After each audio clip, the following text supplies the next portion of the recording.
Welcome to the Horizon Audiofiles, a podcast of the Defense Horizon Journal.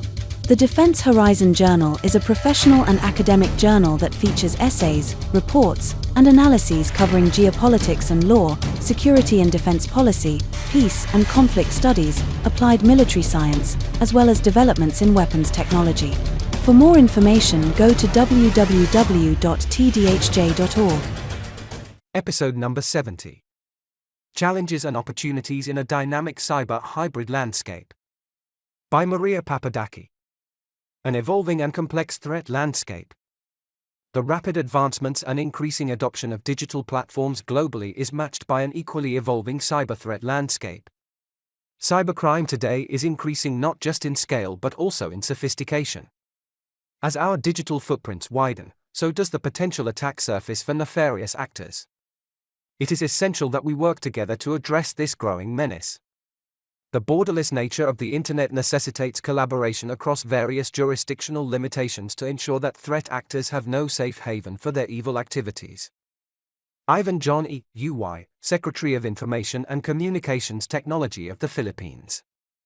According to the World Economic Forum, WEF, the cybersecurity threat landscape is shaped by geopolitical tensions and rapid technological advancements, all contributing to a complex and uncertain environment with significant economic implications. Addressing these challenges is further complicated by the widening cyber skills gap. Ransomware, cyber-enabled fraud, and supply chain disruption represent the top three cyber risks affecting organizations, followed by malicious insiders, disinformation, foreign information manipulation and interference, FIMI, and denial of service. The complexity of environments can be illustrated by supply chain incidents. For instance, the blockage of the Suez Canal by the container vessel Ever Given for 6 days in 2021 had a significant cascading impact on global trade, with $9.7 billion worth of goods being held up each day. The Suez incident highlighted the vulnerability of global logistics to a single physical choke point, underscoring the need to enhance the resilience and diversity of supply chains. The same argument can be made for digital supply chains, where visibility and governance of security levels across complex supply chain networks can be problematic. Over half of the large enterprises surveyed in the WEF's Global Cybersecurity Outlook report consider these vulnerabilities to be the top cyber risk in their ecosystem. Yet, the Marsh State of Cyber Resilience report estimates that only 2 out of 5 enterprises have conducted a risk assessment of their vendors and supply chain. As organizations lack visibility into their extended and complex vendor networks, these blind spots provide adversaries with opportunities for exploitation. Notable examples include, but are not limited to, the SolarWinds Orion IT breach in 2020, the Kaseya ransomware incident in 2021, the Airbus attack in 2023, and the latest Marks & Spencer attack in 2025. As seen in the examples of Kaseya and Marks & Spencer above, the impact of supply chain attacks can be amplified further if combined with ransomware. According to MasterCard's RiskReckon report on the impact of ransomware on supply chains, 1 in every 100 suppliers is expected to succumb to a successful ransomware attack each year. While 1% may not seem significant in isolation, larger organizations with hundreds of suppliers could be expected to deal with 5 or more ransomware incidents on an annual basis as a consequence. Gartner had predicted in 2021 that 45% of organizations would have experienced a software supply chain attack by 2025. While their subsequent findings have not confirmed if this prediction was accurate, they do show the widespread nature of attacks and their increased scale, as well as the subsequent drive of enterprises to bolster their defenses. Conversely, even when an incident originates within a large organization rather than from an insecure supply chain network, its impact on those supply chains can be immense, with significant economic implications, including the risk of bankruptcy, as illustrated by the recent attack on Jaguar Land Rover. Although at the time of writing, the full impact of the incident is not fully known, the resulting supply chain risks have prompted calls for the UK government to step in and protect at-risk suppliers. As for the incident itself, it is still under investigation and not officially linked to ransomware. However, the self-proclaimed threat actor group behind it, Scattered Lapsus Dollar Hunters, is known to have employed ransomware, social engineering, extortion, and EDR evasion techniques in the past. While financial motivation appears to be the primary driver behind cyber threats, they are not mutually exclusive with geopolitical tensions. As geopolitical tensions continue to shape cybersecurity incidents and strategies, and as the financial model behind them proves successful, supply chain attacks are likely to become more prevalent and be integrated into increasingly complex attack chains. Generative AI in the hands of threat actors. The emergence of generative AI exemplifies the rapid advancement of technology. Unsurprisingly, given its growing popularity, it has become both a prime target and a tool for attacks, including those against software supply chains. Open-source software can be particularly vulnerable to state-backed actors who are increasingly attempting to infiltrate it as a means of reaching targets globally. Insecure AI supply chain attacks, in particular, can allow malicious actors to introduce backdoors, malware, or other malicious code by pushing insecurely sourced software into shared libraries and components. Examples include the malware injected in the PyTorch nightly pre-release version in 2022, which was subsequently removed, as well as the Poison GPT pre-trained large language model, LLM, which was uploaded to Hugging Face under a misleading name and made briefly available to the public in July 2023. The innovations in generative AI have also fueled the evolution of other cyber threats, most notably phishing. Generative AI tools seem to reduce the cost of phishing and social engineering campaigns while increasing their effectiveness. As a consequence, there is a growth in these attacks, which also reveals the enterprising scale behind them. CrowdStrike's 2025 Global Threat Report reveals that voice phishing attacks, where adversaries try to social engineer victims over a phone call, have seen a five-fold increase between the first and second half of 2024. Meanwhile, Verizon reports that the number of synthetically generated malicious emails has doubled in the past 2 years. The scale of operation does not stop at initial access. The average time taken for adversaries to progress through the attack chain once initial access was achieved, the breakout time, was reduced to 48 minutes, with the fastest breakout observed at just 51 seconds. As a consequence, the time available to detect and respond would also need to be reduced accordingly.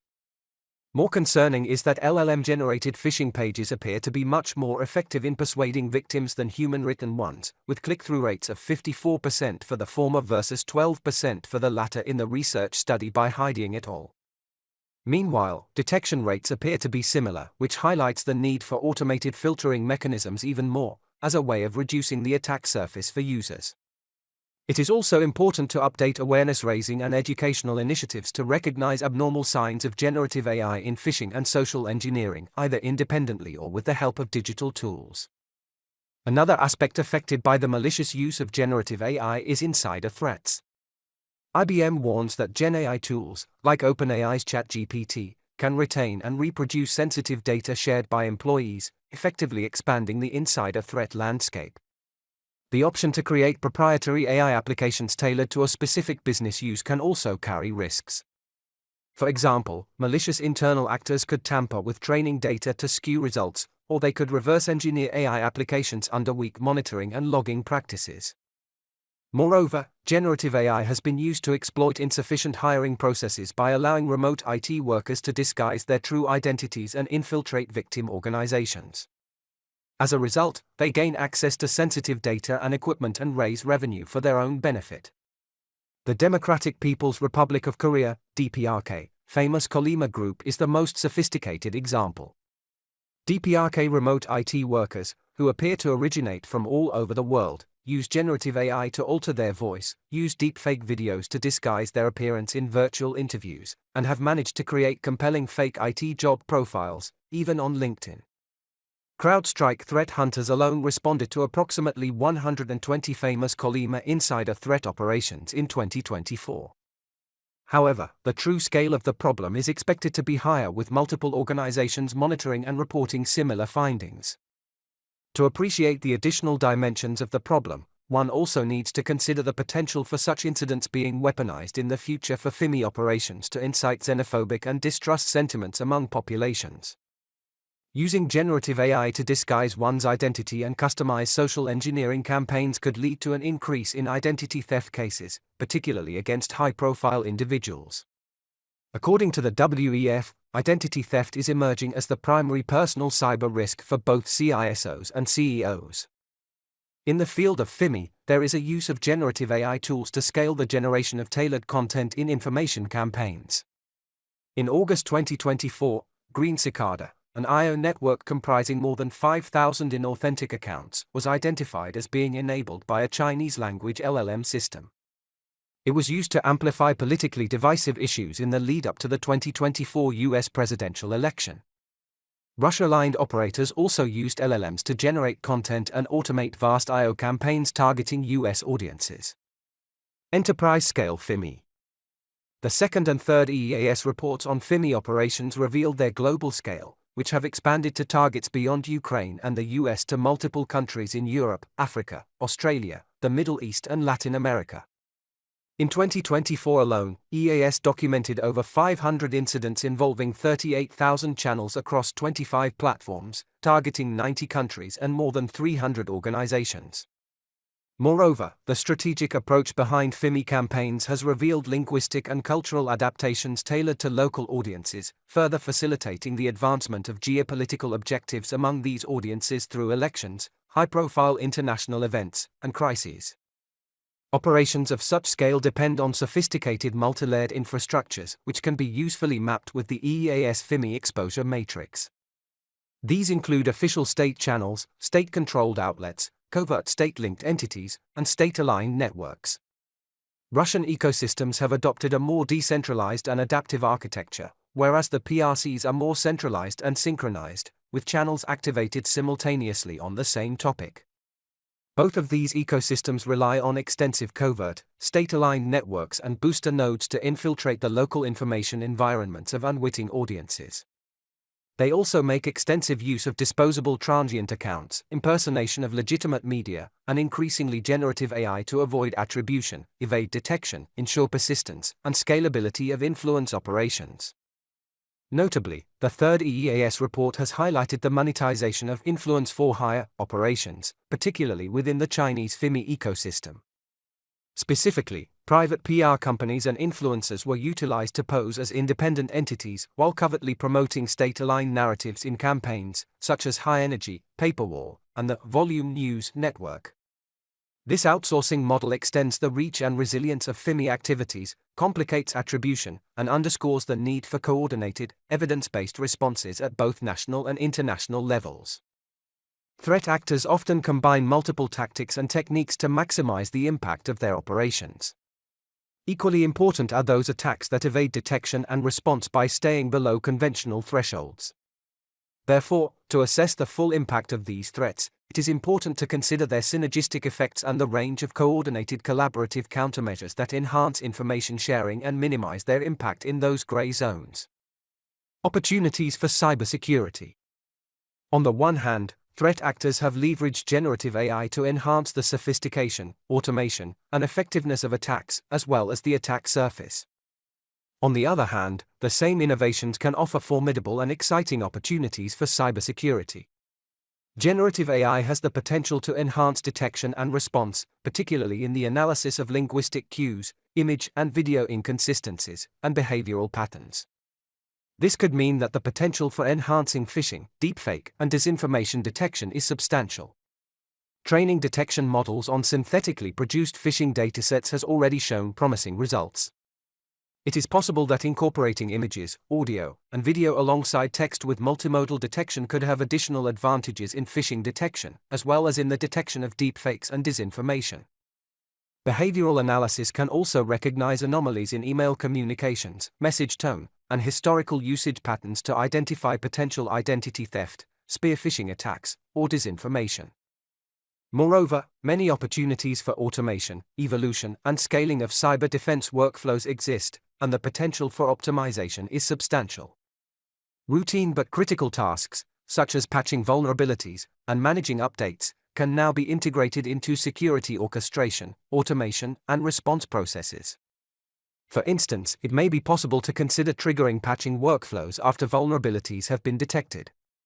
It is also worth exploring the potential of monitoring to identify any post-patch anomalies. Apart from the potential to reduce human error, minimize the attack surface, and improve detection and response times, automation could free up valuable human resources, which can then be used to add valuable insights to important activities, such as threat hunting or optimizing existing controls. Meanwhile, agentic AI has the potential to provide adaptive defense systems that evolve and react with the threat landscape. AI agents could have the capacity to learn from new attacks and adjust their strategies accordingly, making them more resilient against emerging and diversifying threats. A further extension of this could be their application on honeypots, able to generate dynamic interactions to collect intelligence and leverage them to increase adversarial risks and costs. Another exciting opportunity is the leveraging of agentic and generative AI to reduce the attack surface by modernizing legacy software, transforming and migrating it to inherently more secure platforms. Legacy software, which often lacks modern security controls, has been frequently associated with vulnerabilities and significant challenges for defenders to manage, particularly in critical infrastructure. Therefore, accelerating migration to secure platforms could be a game-changer in terms of reducing the attack surface.